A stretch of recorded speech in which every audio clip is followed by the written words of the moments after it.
There we go. Hello. Thank you all for being here and giving me the opportunity to speak to this. So Daniel gave me a lovely introduction. Thank you for that. And I'll just go ahead and add a few things about that to myself about myself. And this is in the context of positionality, which I think is a really important component of any conversation that deals with topics like intersectionality.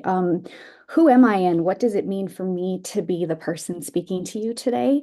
I am a US American. I come from several different liberal cities throughout the United States. I've lived a lot of places there, and I've also spent a lot of time teaching international students, artists in one boarding school, and then an internationally focused boarding school, in addition to public education and other ways that I've had the opportunity to experience the way some of these ideas land in a lot of different places around the world. My work is and for a long time has been informed by a lifelong ground in Black feminist thought. And I bring that with me to Europe as a scholar who is studying in Finland. And you may be asking yourself right now, but wait, you're white, which I think is an important question to ask in the context of how I fit into this concept of Black feminist thought. My lived experience is one that is often adjacent to and sometimes in conflict with the people that the term intersectionality was coined for in my country. And it's something that I have made a significant effort to work within and around. And I also recognize that there are aspects of the lived experience that I don't have the capacity to fully understand, which is true for any of us, whatever positionality we hold.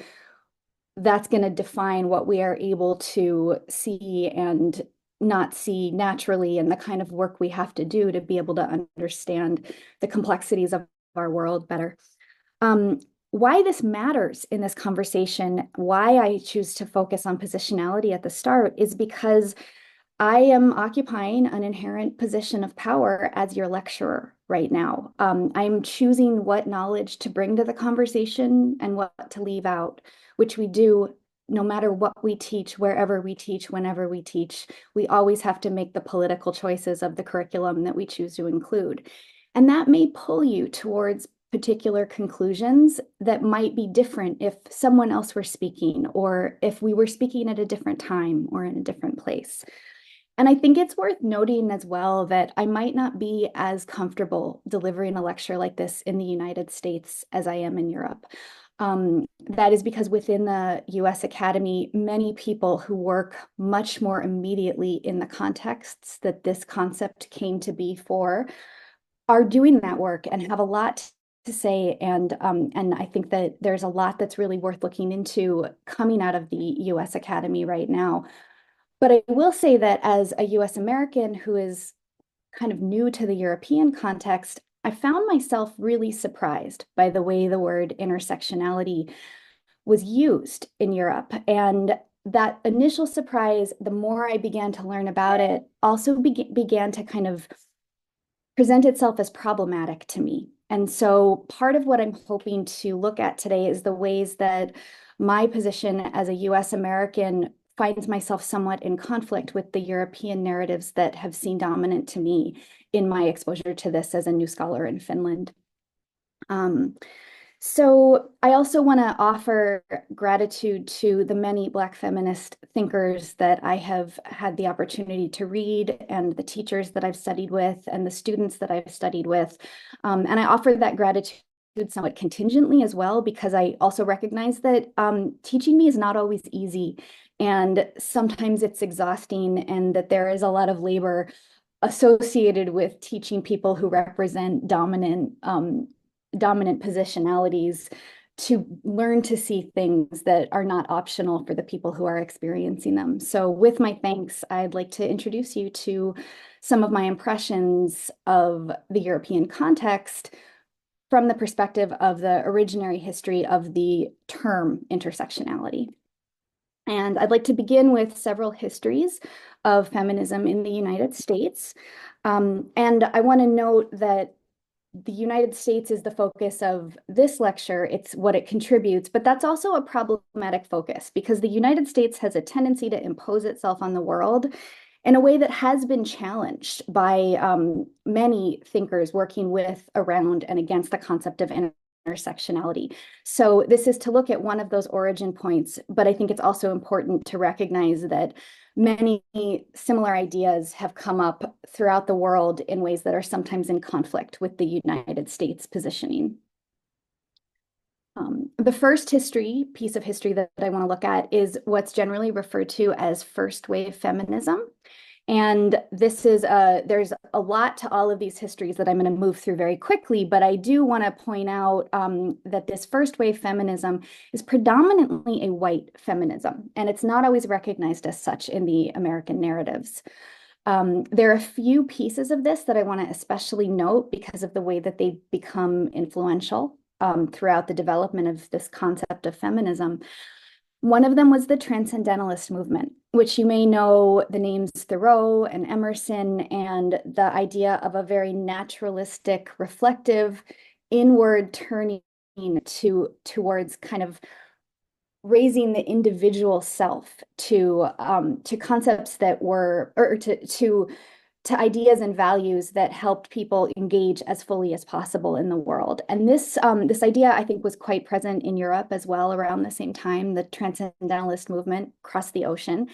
And several significant members of the suffrage movement, so getting women the right to vote, got a lot of their inspiration and participated in the Transcendentalist movement in the United States. We tend to focus on the male names, but there were quite a few women who had a significant role in the suffrage movement, which is what's associated with first wave feminism, who took a lot of their values from this. And that was grounded in a particular expression of white Christianity that was quite focused on the individual and what the individual could contribute to living according to one's deep values. One of the movements that emerged kind of in line with that was the Women's Christian Temperance Union. And I note this in particular because what this does is it links the early suffrage movement to the idea of prohibition of alcohol, which was a short-lived, very controversial movement in the United States beginning in 1920. And a lot of the push for the temperance movement was because it was a response to domestic violence, which was understood as linked to the abuse of alcohol. And so many of the women fighting for the vote were in particular focused on the vote because it would help elevate this Christian temperance movement and help sort of move society away from this phenomenon of domestic violence that was considerable in this era and continues to be around the world. Another significant thing that was happening in the zeitgeist around this time. So this is before the Civil War in the United States. So slavery was still empowered in the Southern United States in this era.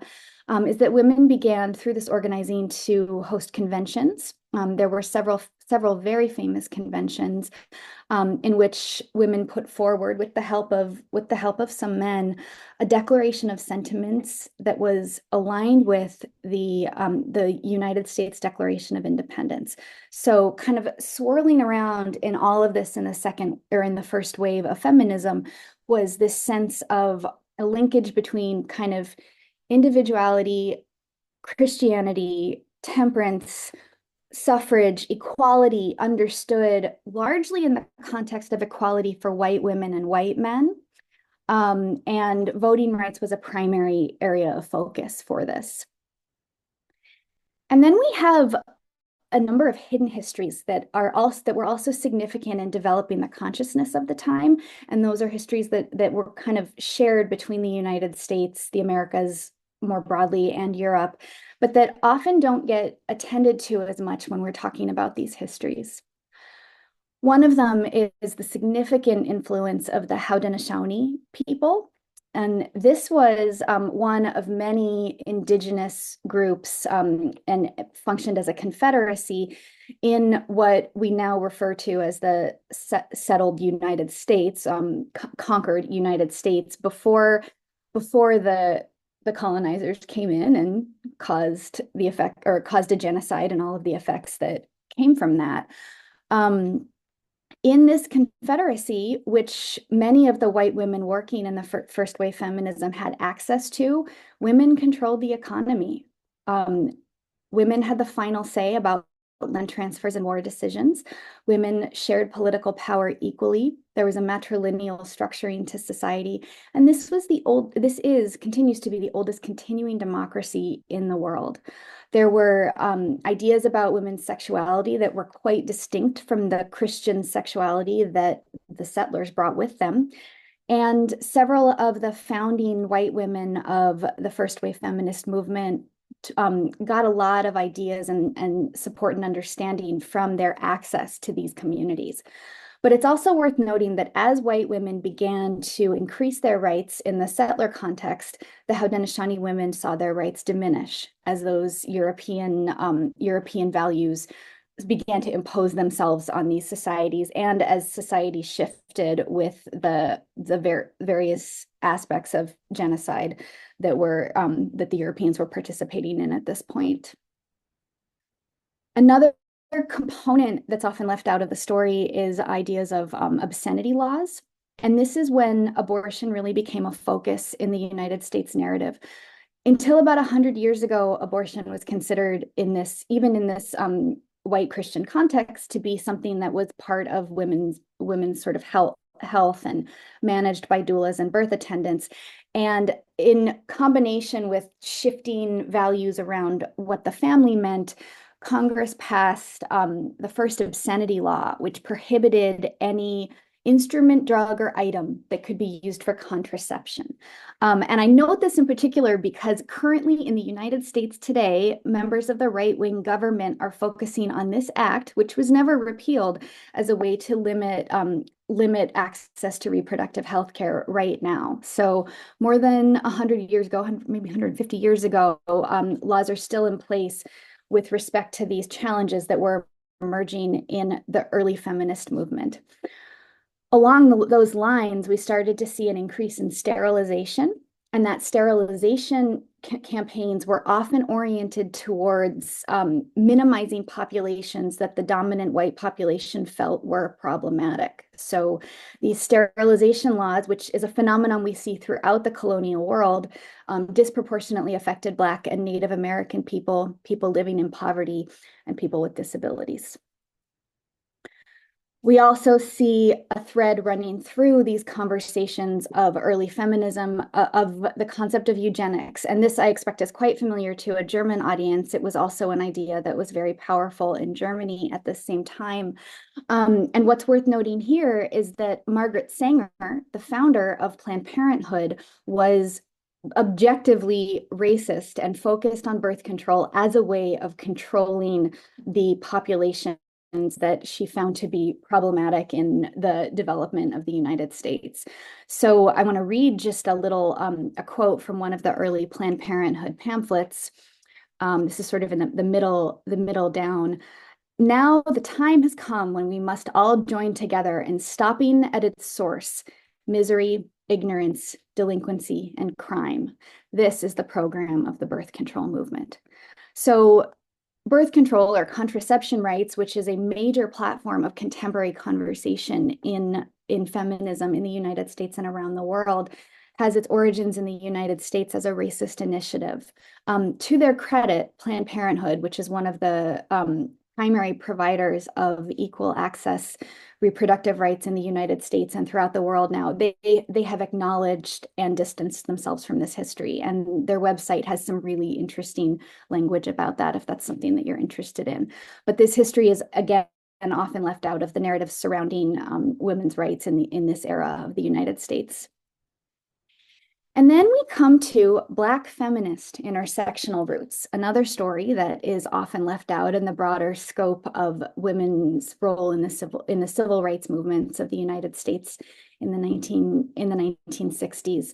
I also want to note, in using the word feminist, not every Black woman who is working towards gender justice accepts the term feminist. many people do associate that specifically with problematic racist white movements. And so I'm using it as a concept that is embraced by many, but also noting that the work that is embraced by so many people working for justice, not all of them align that work with this term. And I think that's important to note. One of the earliest people credited with the ideas that gave rise to the term intersectionality was Sojourner Truth. And she was born in 1797, not long after the settler state of the United States declared its independence from Britain, and died several decades after the Civil War, in which slavery was ended technically ended in the United States. She gave a speech in 1851 at one of those conventions, and it is worth noting that space was made for a Black woman to speak in one of these conventions. But the point of this speech, which is often cited as the origin point of intersectionality, was to say, you're talking about women's rights, but the rights you're talking about don't even apply to me. I'm a woman, and I'm living very differently than what you say you're fighting towards. My context as a Black woman within the phenomenon of enslavement and racism and all of the challenges of living as a Black woman in the United States today is a part of the story that's being left out. So as early as 1851, we have Black women speaking to that challenge of multiple identities not being incorporated into the larger conversation about gender justice. Harriet Tubman is another person who's often referenced in these early histories, and she had a significant influence as a person in the military.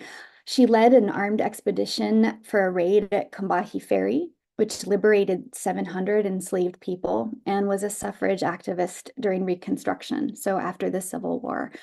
And this work also tends to be cited as one of the ways that the unique challenges of Black women sort of became part of the overall ethos of developing a sense of women's rights in the United States.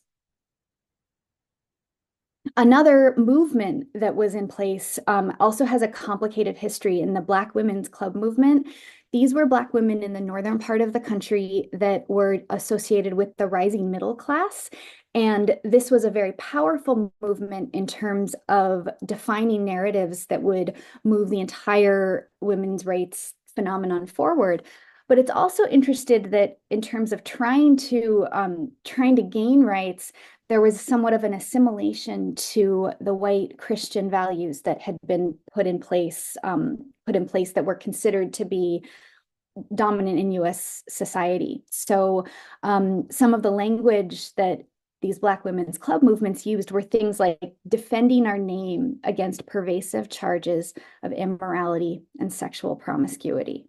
That concept of immorality and sexual promiscuity was often linked with lower class Black women, many who were sort of immediately removed from the context of slavery or involved in kind of what became of that in the South during Reconstruction.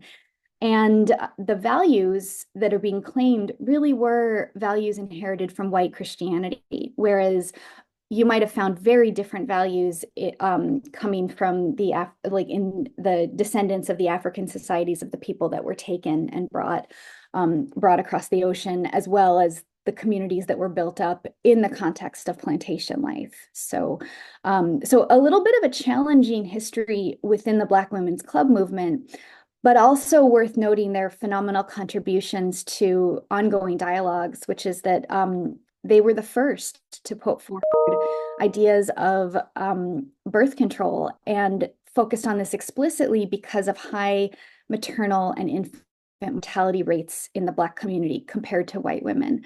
They were also the first national women's organization to endorse contraception. So there's those conversations that became important in the second wave with white feminists were put into the consciousness because of the work of Black women in these club movements. And then one part I especially want to note, and this is based on the work of Angela Davis in a recent book, Blues Legacies in Black Feminism, is the idea that blues singers had a significant contribution to the zeitgeist developing around what would come to be known as intersectional rights.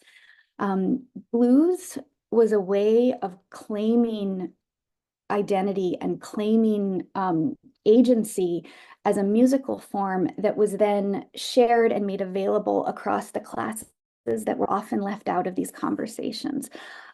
Their employment of irony and satire and expressive potential, contrasting between lyrics and their intentions, was a phenomenon that originated in the plantations when enslaved people had to learn to speak and engage in types of codes so as not to be recognized by their enslavers. They often worked with themes of women's sexuality as a feature of emancipation. The sexuality of Black women was not within their control in plantation life, and rape was a common phenomenon. And so embracing one's agency and sexuality is framed by Angela Davis as a way of reclaiming the body and reclaiming the self in the aftermath of this genocidal tragedy. And so I want to show. Oh, and also I should mention as well that some of the influence in this music also comes from the West African origins of the music that people would have carried with them in the process of being forcibly removed and taken across the ocean. And it was one of the few things that people could carry because it was a possession they held within them rather than physically something that they had to carry. And so let me just play, and I'm gonna start this and then mute myself and push it forward a little bit, give you just a little bit of a sense of the sound here. So please do get my attention if it doesn't actually work.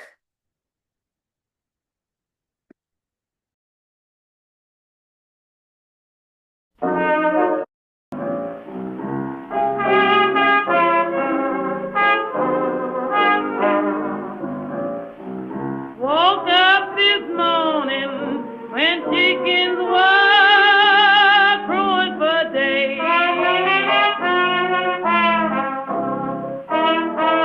And on the right side of my pillow, my man had gone away.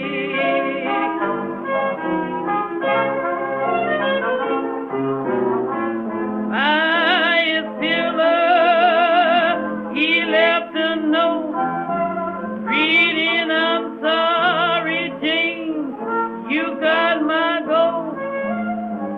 No time to marry, no time to settle down."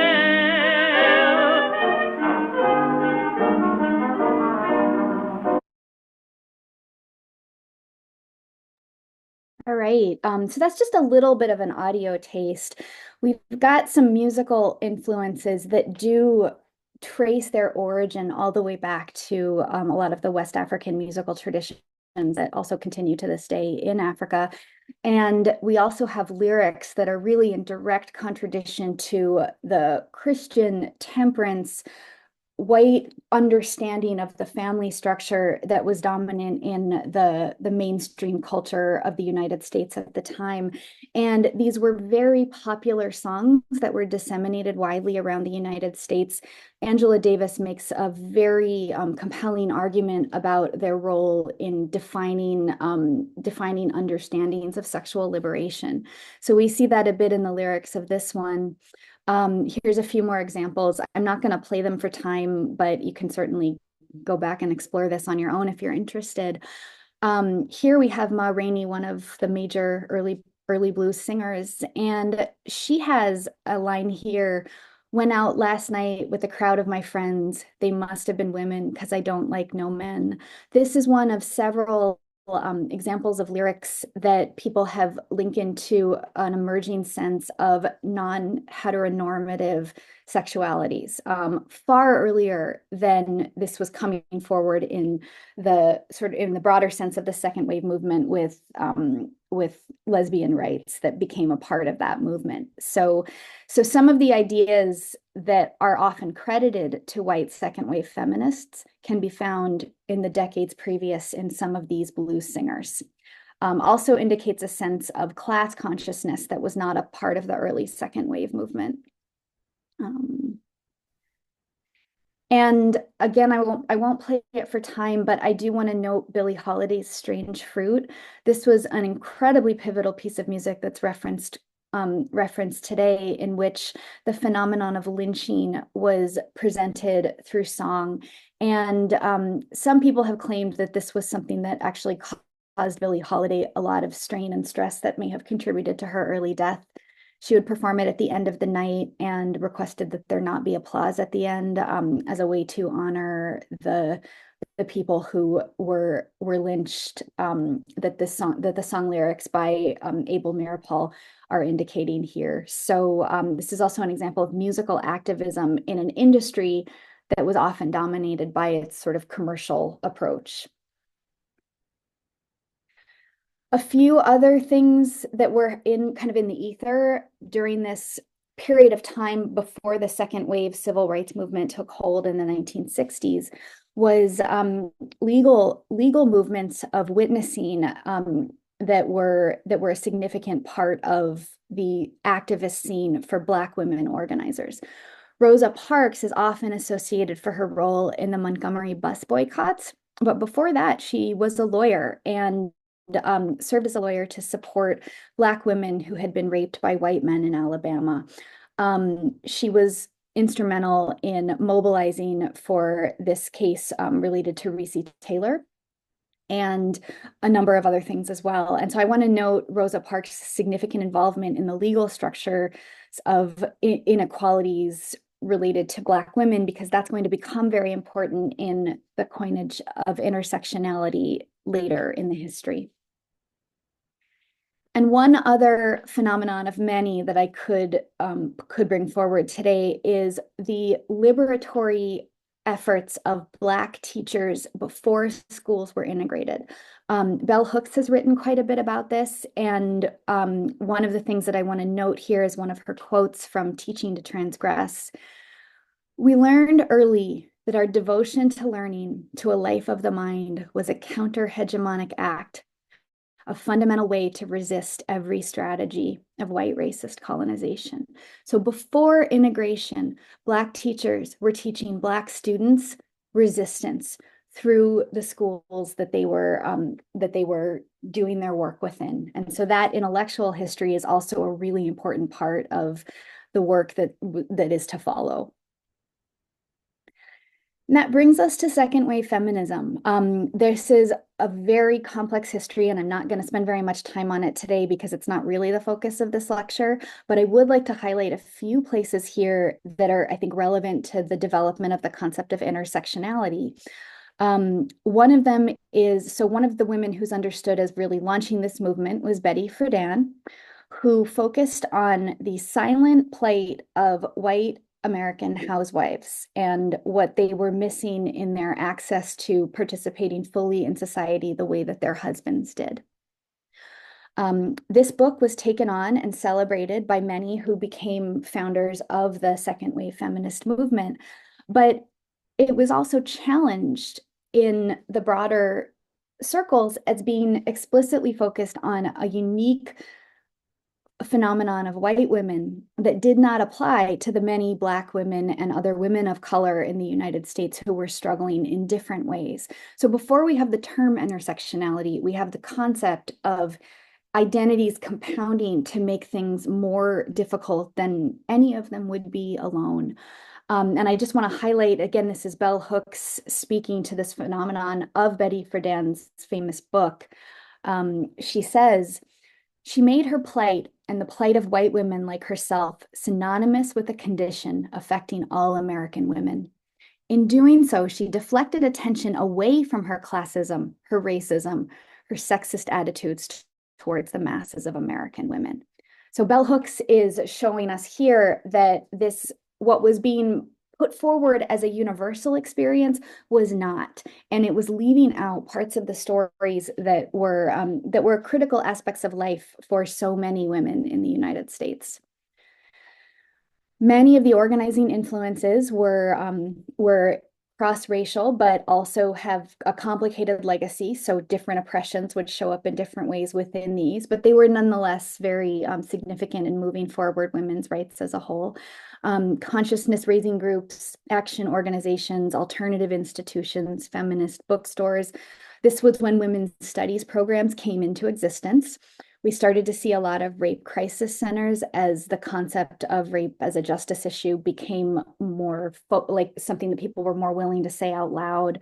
There were community abortion networks to fight against the laws. And, you know, it's interesting, we're looking 75 years back and we're having the same fights today in the United States. And then many women of color initiatives also sprung up in this time period to try to draw attention to the fact that a lot of these initiatives were particularly focused on the issues of white women. Which brings us to intersectionality. The term was coined in 1989, but the concept, as we see, was originating from many locations and many places well before that, the time period that it was coined in 1989. And I also want to note that there was a lot of intellectual work being done around this in the Caribbean, in South America, in the post-colonies throughout the world that also contributed to these ideas. People were reading each other, people were talking to each other. So this is not a uniquely US-American invention. And many scholars of intersectionality have spoken to that. I'm focusing on the US-American origin point of the term right now, but I think it is important that anyone doing this work is attentive to the way these ideas emerged and have perhaps been somewhat hidden in places outside of the United States. And I don't mean Europe when I say outside of the United States in that context either. Europe came to this quite a bit later than many of the people working in the post colonies. The Combahee River Collective was an activist community organization, and they published a manifesto about the rights focused on these intersectional oppressions, without using the word intersectionality, but they were the first to identify these political tensions as identity politics, and they contributed to the idea of systems of oppression that are interlocking. So this was a significant movement. 1977, they took their name from Harriet Tubman's military initiative during the Civil War as well. So they're honoring the collective Black feminist histories in their putting forward of these ideas. Audre Lorde is a frequently cited and incredibly famous Black feminist thinker who in 1983 had a famous statement that there is no hierarchy of oppressions. And this is really important because despite this being such an originary concept for intersectionality, many of the intersectionality discussions still seem to land in conversations around these hierarchies. Which issue is most important? Gender, race, etc. You know, the list of things that we tend to put all together when we're talking about global injustices. And she said in 1983, there isn't a hierarchy. They come together in complex and unique ways and we have to attend to all of them at once if we're going to really move forward. This idea was incredibly important in developing the language that then led to the coinage of intersectionality. Patricia Hill Collins is another famous Black feminist thinker from the United States. And in her 1989 work, The Social Construction of Black Feminist Thought, she used the term interlocking systems of oppression. Again, this is an effort to speak to the ways that multiple oppressed identities come together to create a whole new set of challenges because of their combination, and that they can't be taken separately to be understood. Angela Davis as well, who I've already referenced in the Blues Singer context, was also writing around the same time. And all of these people concept, Audre Lorde, who died in the 1990s, are still writing about this work today. And I think that's important to note as well. Her book, Women, Race, and Class in 1980 also identified these intersectional struggles.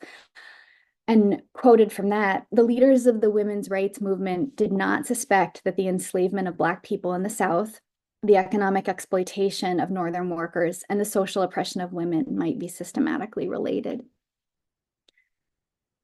As well, groups of women of color representing many identities, not just Black women, were starting to come together under that umbrella of women of color. Sometimes it was called Third World at that point, and that language has fallen out of use, to bring together intersectional discourse and methods into these collaborative spaces to identify the challenges with the dominant narratives of white feminism.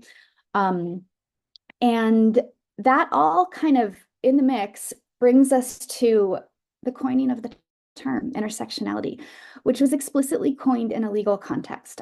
Kimberly Crenshaw, who is generally cited as the first person to use the term, was the first person to use the term, but maybe not the first person to use the concept, brought it into the legal context specifically to say there is injustice embedded in our legal system. And that injustice is exponentially increased when identities are compounded because the law only lets us deal with one at a time. And when you're only dealing with gender or you're only dealing with race, you're leaving out an important part of the story, which ultimately means a lack of justice for the people who have multiple identities that are impressed in the system. This is where we start to get ideas like structural bias, structural racism, structural oppression that are so prominent today. And Kimberly Crenshaw continues to work in this concept of intersectionality, and she's also gone on record a number of times to challenge some of the ways that the term has traveled. And so that's what we're gonna look at in the next section. What I want to note here in terms of the current conversations that are happening, all of these concepts engage some level of controversy both within and outside of the United States Academy. BIPOC, Black and Indigenous people of color, is a concept that is being centered in a lot of dialogue right now. That is to honor the fact that that the United States has a kind of a unique coalescence of two genocides, one that was brought from another place and one that was perpetrated on the land that was taken. And that is a powerful lens through which some of these challenges can be seen. Also leaves out other demographics within the country and outside of it that have experienced the negative effects of coloniality. The lens of coloniality is both a widely accepted and a widely contested concept in many discussions, both academically and politically.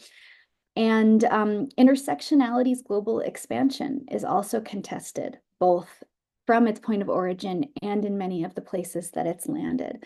So my question for you as you work through this is, what stories does an intersectional lens or lenses make possible, and what stories does it hide?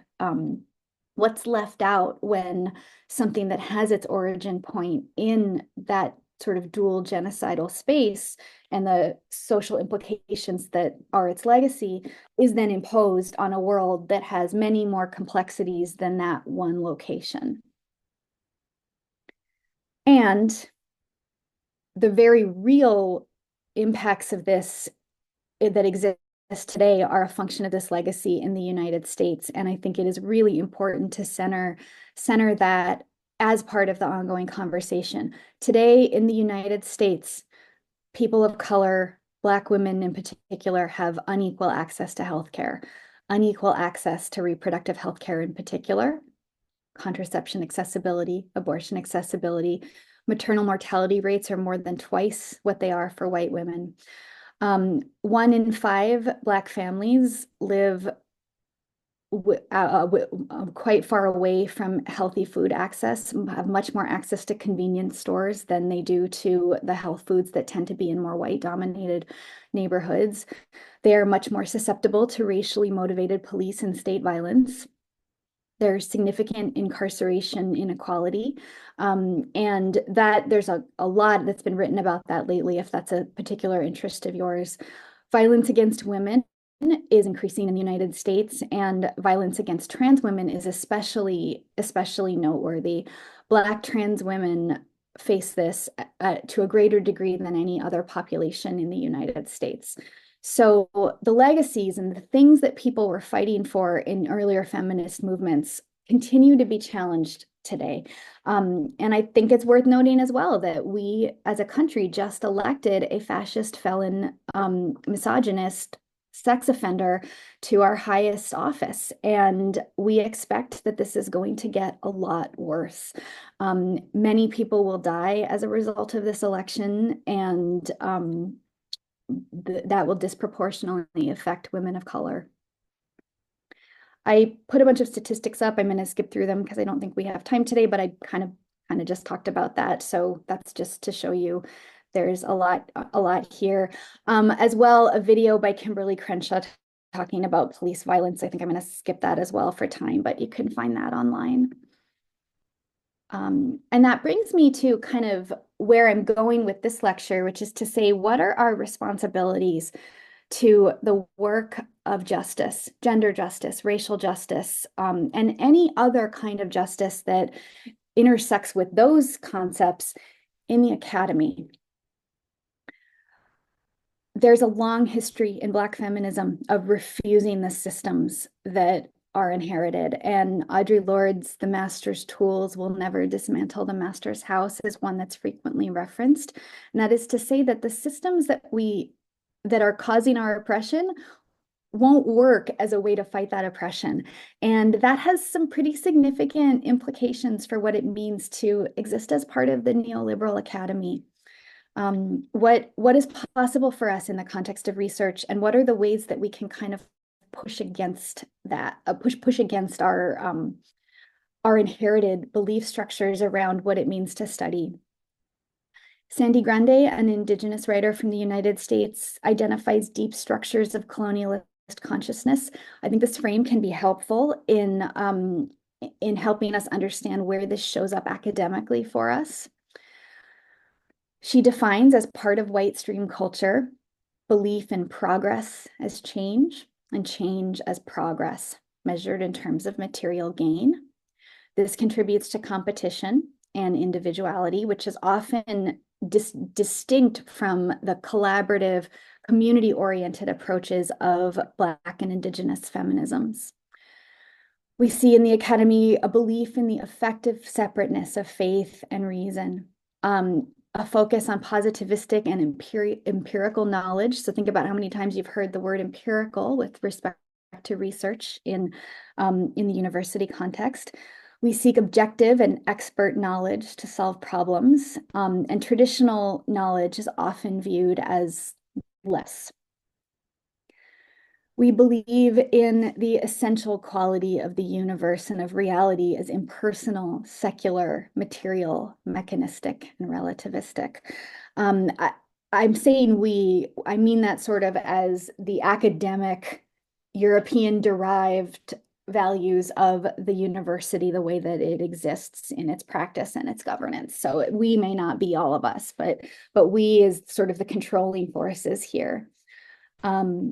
We subscribe to ontological individualism, most often linked to the Cartesian idea of the self-constituting individual. So that takes me back to the transcendentalist movement that I started this lecture with.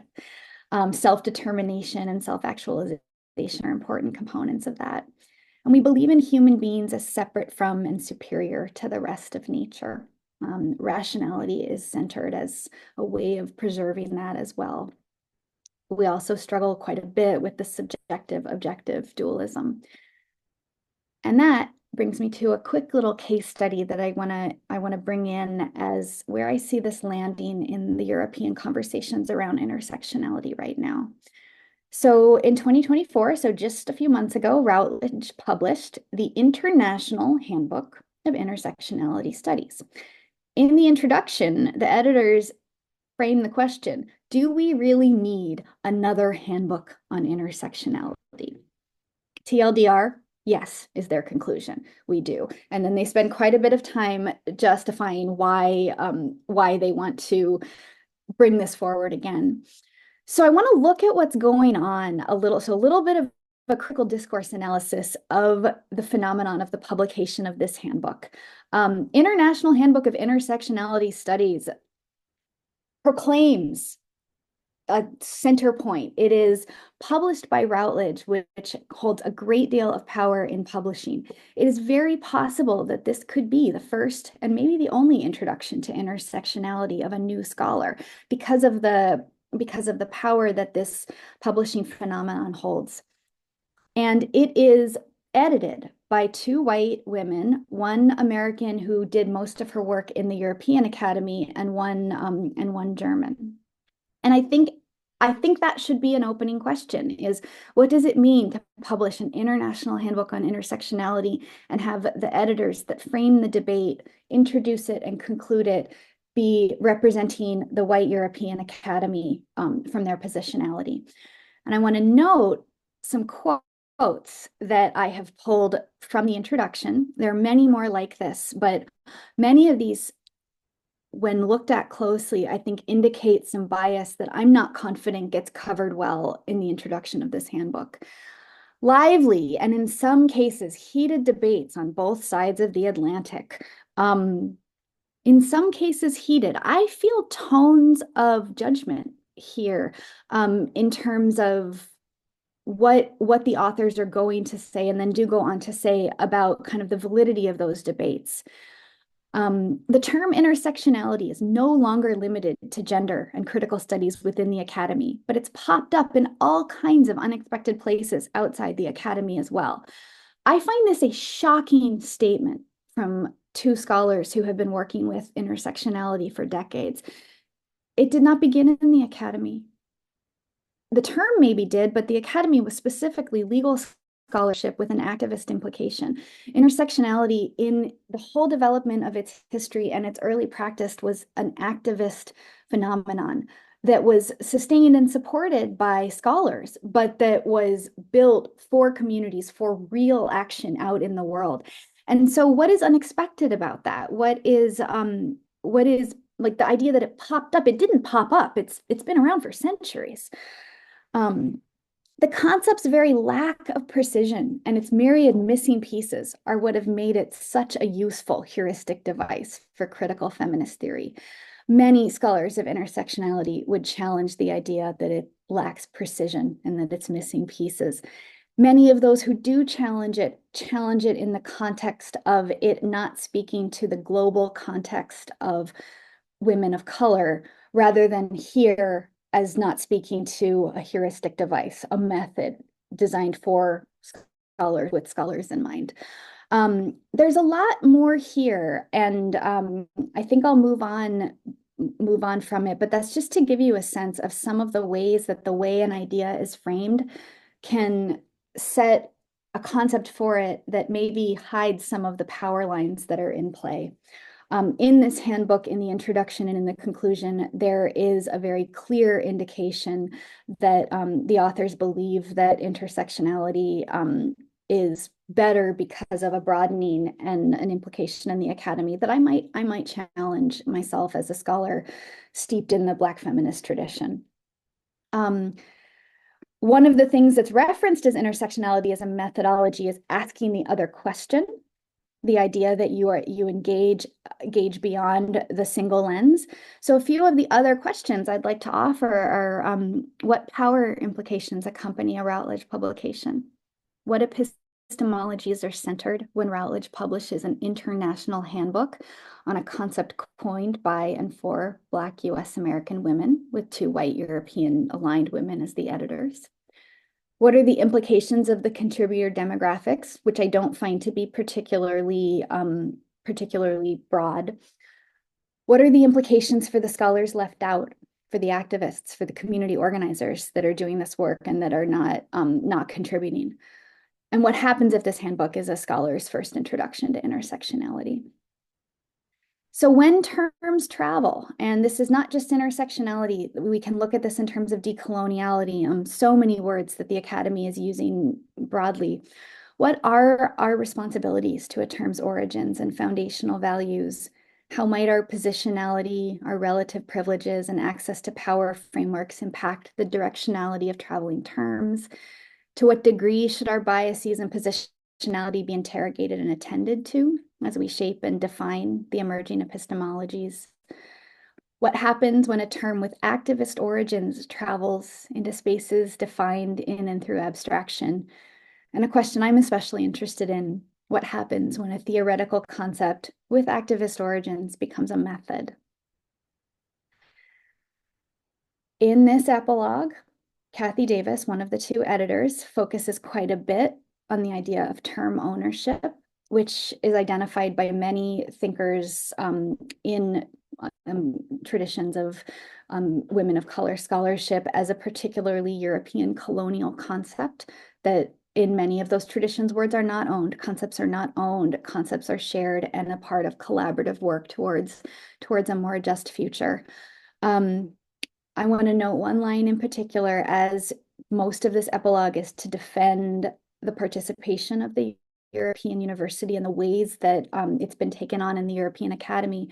She says, "I've often felt uncomfortable and at times unfairly maligned by the characterizations of European critics of intersectionality as white managerial feminists with a neoliberal agenda." And then she cites two people who have made that claim about her research.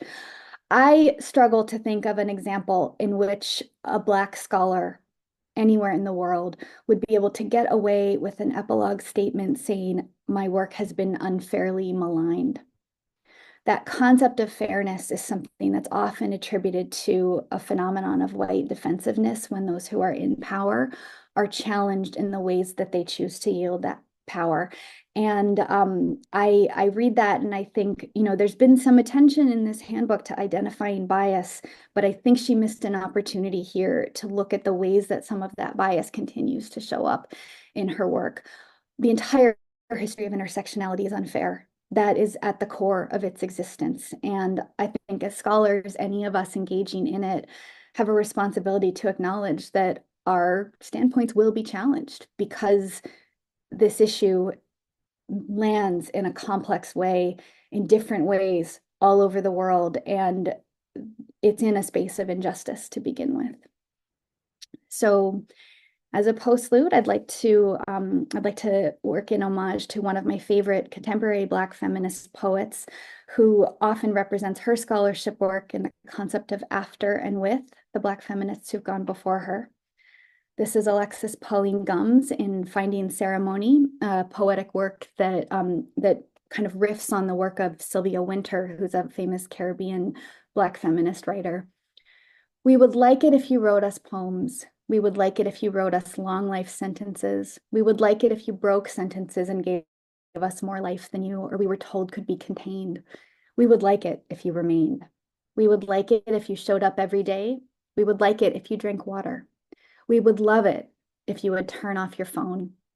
We would sincerely appreciate it if you stopped pretending to be alone." So thank you very much. I think I probably went a little bit over. I apologize for that. And I'm happy to take questions or comments or anything else at this point.